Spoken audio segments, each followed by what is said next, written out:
focus sur l'avenir de notre enseignement supérieur avec vous. Merci d'être là pour nous aider à y voir plus clair. Alors Julien Nicaise, vous êtes de l'Académie de recherche de l'enseignement supérieur, l'ARES. Pourquoi est-ce qu'on a commandé cette étude sur l'enseignement supérieur à l'horizon 2030? Alors c'est une idée originale de Philippe Mestat, notre ancien président du conseil d'administration. Il souhaitait pouvoir anticiper, préparer l'avenir. 2030, c'est demain. Ce sont nos enfants qui entreront à l'université et en haute école demain. Il souhaitait pouvoir voir les grands enjeux qu'il fallait pouvoir relever d'ici là, parce que nous avons un enseignement supérieur qui aujourd'hui a des qualités, a des défauts. Il va plutôt assez bien en termes de qualité, notamment de la formation qu'il procure aux étudiants.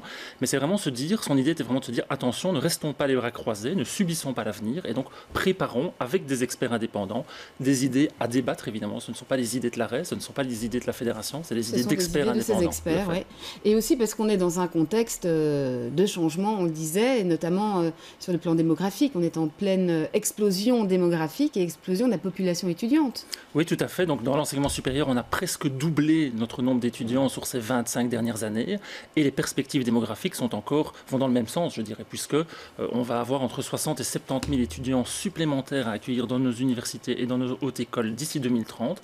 Et donc, il faut évidemment anticiper ce boom démographique. Et 2030, c'est demain, en quelque sorte, mais ça veut dire que les universités, les écoles supérieures, aujourd'hui, ne sont plus tout à fait, ou ne seront plus à ce moment-là, si elles ne bougent pas, ne pourront plus accueillir aussi bien les étudiants qu'elles ne le font aujourd'hui. En tout cas, l'objectif est qu'elles continuent à les accueillir aussi bien. Et donc, c'est pour ça qu'il faut anticiper pour prendre certaines décisions qui vont sans doute devoir s'imposer à un moment donné. Et quand on dit aussi bien, d'ailleurs, c'est pas si simple. Maxime Maury, vous représentez ici la FEF, la Fédération des étudiants francophones. La situation est déjà difficile aujourd'hui pour les étudiants à ce stade, et notamment, on parle de ce boom démographique, de l'explosion de la population étudiante. Je pense que c'est un constat aujourd'hui qui peut être fait de manière unanime, mais le rapport du Collège des experts extérieurs à l'ARES le montre très bien dans les constats qu'il pose. C'est qu'aujourd'hui, effectivement, notre enseignement supérieur, il a besoin de plus de moyens financiers pour pouvoir justement appréhender les enjeux d'ici 2030. Et ça, c'est donc une des propositions qui est faite, en tout cas, un des constats, c'est qu'il faut refinancer cet enseignement supérieur. Un chiffre de 50 millions d'euros par an avait été cité. Et donc, ça, c'est un enjeu de demain, effectivement, qu'il faut mettre sur la table. Marc Litz, je suppose que vous partagez ce constat sur le besoin d'un refinancement de l'enseignement supérieur. Vous êtes pro-recteur à l'UCL. Sur le constat aussi de la situation aujourd'hui de l'enseignement supérieur, est-ce qu'on peut dire qu'il a besoin d'évoluer, il n'est plus tout à fait adapté à la situation actuelle, au nombre d'étudiants, à la manière dont la société évolue aujourd'hui? C'est évident. L'évolution se fait toujours dans une croissance plus grande d'étudiants partout dans nos écoles universités, on l'a déjà dit, ça veut dire qu'on se trouve dans des auditoires plus grands, et des auditoires plus grands en nombre, et en même temps avec un public qui est beaucoup plus individualisé. Entre autres parce que le décret paysage, par exemple, permet aux étudiants d'avoir un parcours individuel, ce qui est une bonne chose, mais qu'il faut gérer. Donc à la fois, par exemple, il y a 30 000 étudiants, il y a 30 000 programmes différents. Ce qui est à la fois un bienfait, mais en même temps une difficulté à gérer, et avec des étudiants qui sont aussi très différents. Les cours ex-cathédrale, ils sont pratiquement morts, même si on peut trouver là une solution de facilité en se disant j'ai 6 étudiants, je leur donne cours en 2 heures. Évidemment, ils décrochent, ils sont devant l'ordinateur, ils sont sur Facebook et ils ne sont pas en train de nous écouter. Donc il faut trouver d'autres systèmes d'enseignement. Donc ça veut dire que les manières d'enseigner vont évoluer également? Elles ont déjà évolué, elles vont continuer à évoluer, entre autres avec les nouvelles technologies. Ça veut dire qu'il faut faire des cours en classe inversée, comme on dit par exemple. On donne la matière aux étudiants, comme ils sont sur Wikipédia, ils ont leur syllabus et puis ils viennent simplement pour avoir après des questions et autres. On peut avoir un enseignement beaucoup plus par petits groupes, à distance, avec du présentiel aussi. Donc il faut diversifier les modes d'enseignement. Et puis alors, il y a le problème auquel ces experts ont essayé de s'attaquer, qui est le problème de l'échec de nombreux étudiants dans le cadre de leur parcours scolaire supérieur, de leur parcours d'études supérieures. Maxime Maury, est-ce qu'il faut un test obligatoire à l'entrée des études? Est-ce que ça pourrait être une réponse? À ce niveau-là, la Fédération des étudiants francophones a toujours une position très claire. Pour nous, c'est non. Tout simplement parce que vous le dites très justement, aujourd'hui, il y a un grand taux d'échec en première année d'études supérieures. Alors, est-ce que la solution à ce grand taux d'échec est de s'attaquer en fait à la population et au nombre d'étudiants qui sont dans les auditoires, ou est-ce que ce ne serait pas plutôt de comment arriver à garder les étudiants dans les auditoires d'une manière ou d'une autre? Alors, je précise quand même que ce texte serait Alors pour expliquer un peu, c'est une des mesures proposées, une des 18 mesures proposées par ce collège d'experts. Julien Niquez, je vous l'expliquerai dans un moment. Ce serait un test obligatoire, mais dont les résultats ne seraient pas contraignants. Ça, ils n'ont pas tranché clairement si c'était contraignant ou non. L'un dans l'autre, aujourd'hui, ce que l'on peut quand même constater, c'est qu'un test similaire existe déjà à l'entrée de certaines facultés et il était quand même assumé au départ comme une aide à la réussite de la part des autorités publiques. Et le jour où il a fallu le transformer en test plus contraignant, il était également assumé comme étant une sélection contraignante. Peu de fois, voire jamais, il a été accompagné d'une politique d'aide à la réussite assez soutenante pour les étudiants pour pouvoir se rediriger vers la suite. Ouais, Julien Niquez, puisque c'est l'une des propositions, en quoi est-ce que ce test obligatoire pourrait aider les étudiants et pourrait être une forme de lutte contre l'échec? L'idée des experts qu'ils mettent ici sur la table est de dire pas d'examen d'entrée, pas de sélection, mais un test d'orientation à l'entame ou dès les premières semaines, dès les premiers mois du cursus de l'étudiant, notamment comme on le fait aujourd'hui avec les étudiants vétérinaires, pour permettre à l'étudiant d'avoir très rapidement dans son cursus un retour, un feedback sur son niveau, ses résultats, une espèce de signal d'alarme. Imaginons qu'il réussisse ce test de manière bonne, bien là on lui dit, ce serait le signal, c'est très bien, tu es en bonne voie, continue ainsi.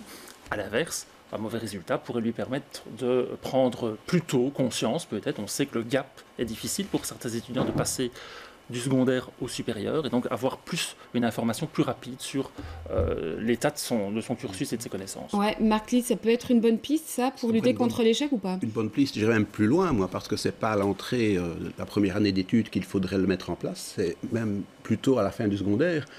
Pas de manière obligatoire. Hein. Je crois qu'effectivement, on est tous d'accord pour dire qu'en Belgique, il y a quand même des grandes disparités encore au niveau socio-économique, au niveau socio-culturel, entre établissements dans le secondaire. Et que donc, tant qu'on n'a pas réglé cela, peut-être que le pacte d'excellence va le faire. Il faut garder un accès ouvert avec le nombre d'échecs que ça représente, mais qu'on peut davantage travailler en amont. Par exemple, on fait actuellement déjà des tests en début d'année académique sur la maîtrise du français, sur la maîtrise en maths et autres, pour donner des indications aux étudiants, pour dire attention, vous avez un échec, il faut y remédier. Maintenant, on est en train de chez nous de mettre ces tests en ligne pour que les étudiants, déjà en réto ou dans les cours d'été, puissent se préparer. Ouais, mais donc l'idée d'un test obligatoire en début d'études supérieures... Dans l'état actuel, je ne pense pas. On a un enseignement extrêmement ouvert, très démocratique, je crois qu'il faut le garder, mais qu'il faudrait les moyens de mieux orienter les étudiants déjà à partir de la fin du secondaire, et puis d'avoir des tests, pour autant qu'il y ait des mesures d'accompagnement et de remédiation qui se font pendant tout le courant de la première année. Sinon, ça n'a pas de sens de dire, voilà, vous en êtes là, tant pis, maintenant, disparaissez. Ouais. Est-ce que alors l'idée d'avoir une première année de bac qui soit généraliste, hein, c'est-à-dire qu'elle combine plusieurs cours différents, à la différence de ce qui se passe aujourd'hui. Est-ce que ça pourrait être intéressant pour aider ensuite les étudiants à se diriger et à s'orienter, Maxime Maury? Alors sur le point d'avoir une première année plus généraliste, la Fédération des étudiants francophones n'a pas de position claire et tranchée sur le sujet, tout simplement parce que ce sont des propositions ici nouvelles en la matière et donc on se penchera dessus très certainement rapidement.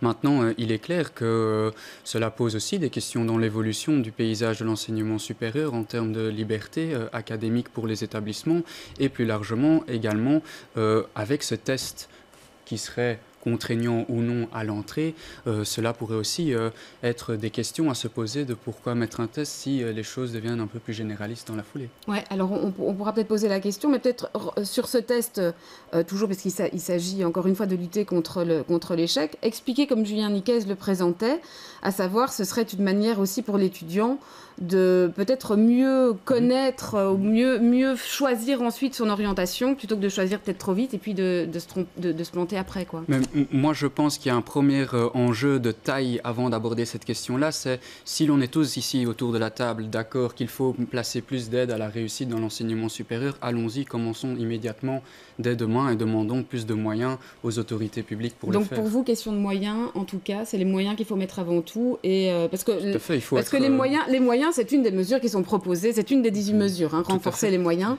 Mais si 2030 c'est demain, alors mettons-y dès aujourd'hui tous les moyens qu'il faut pour atteindre l'enseignement. On a bien compris en tout cas que le test, c'était pas votre tasse de thé. Peut-être Marc Lys, juste sur cette, et rapidement, parce que malheureusement on arrive déjà au terme de ce plateau, mais oui. Sur cette idée de première bac généraliste, est-ce que ça peut être... 40 ou 50 ans en arrière, on avait des études beaucoup plus généralistes au départ. Quand on disait à un jeune étudiant qu'est-ce que tu dois faire, tu ne sais pas trop, fais le droit, ça mène à tout. Je caricature un petit peu. Et c'est vrai que petit à petit, les matières se sont spécialisées parce qu'il y a de plus en plus de connaissances et que donc on a de plus en plus été vers un renforcement du disciplinaire, parfois de manière trop stricte, je crois. Et c'est vrai qu'aux États-Unis, par exemple, on a plus cette philosophie-là, hein, de commencer d'abord de manière très ouverte et puis après de choisir. Et d'avoir quelques choix. Maintenant, il faut à la fois reconnaître les qualités de cela, mais il faut aussi reconnaître qu'on apprend des formations, des métiers, des disciplines à l'université et dans les hautes écoles, et qu'il ne faut pas en faire simplement des études un peu généralistes, où on sort finalement sans avoir de maîtrise complète d'un domaine particulier. Donc à la fois y aller progressivement, mais en ne perdant pas l'objectif final. Ouais, mais donc idée qui peut être intéressante. Mais ça ne pourrait fonctionner que s'il y a plus d'autonomie. Je vais revenir sur un autre aspect, parce que pour le moment, par exemple, tout est très cloisonné dans notre système, avec des disciplines, des domaines. On peut ouvrir un nouveau programme dans tel domaine. Les programmes interdisciplinaires, ils ne sont pas encore vraiment acceptés dans notre modèle. Donc il faudra aussi libérer un petit peu le modèle actuellement. Alors Julien Nicaise, toute dernière question et très rapidement en 30 secondes, il va devenir quoi ce rapport? Est-ce qu'il va rester dans un tiroir ou est-ce qu'il pourrait vraiment déboucher sur quelque chose? Non, à mon avis, vu le nombre de commandes qu'on a déjà reçues, à mon avis, il ne restera pas dans un tiroir. Il va être évidemment soumis à l'ensemble du conseil d'administration de la RES, la Fédération des établissements. Et c'est eux, évidemment, qui vont décider ce qu'ils en font, mais je ne doute pas aussi que d'autres parties prenantes vont s'en saisir. On a discuté avec Maxime tout à l'heure en préparant l'émission. Il y a déjà des réactions à gauche et à droite. Je suppose que différents hommes politiques aussi vont réagir par rapport à ça. Donc, ça va sans doute animer nos prochaines semaines et nos prochains mois. Eh bien, une bonne cogitation dans ce cas. En tout cas, merci d'être venu nous éclairer sur l'avenir de notre enseignement supérieur.